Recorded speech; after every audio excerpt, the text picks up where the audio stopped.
Jesus, Bwana hema la makimbilio. Bwana Yesu asifiwe. Bwana Yesu asifiwe. Ndugu jamaa na marafiki wa Kristo wote, kila mmoja kwa dini yake, Bwana Yesu asifiwe tena. Ni siku nzuri, siku ya kipekee, siku ya mwisho wa mwaka ambaye tunamaliza mwaka, tunavuka mwaka. Leo tuna ibada kubwa sana katika hema la makimbilio, ndani ya hema la makimbilio. Nikualike ndugu yangu, nikualike rafiki yangu, nikualike mpendwa, mwana wa hema la makimbilio, tena nizidi kukualika. Karibu sana siku ya leo katika mkesha mkubwa sana, mkesha ambao utaongozwa na Nabii Joan.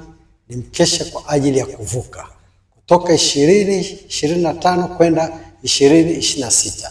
Neno linasema vuka na nabii, kutoka Exodus.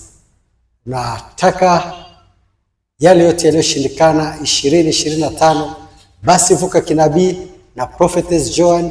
Njoo sikiliza neno la mwaka, njoo sikiliza unabii wa mwaka, utafunguliwa. Utaingia mwaka vizuri.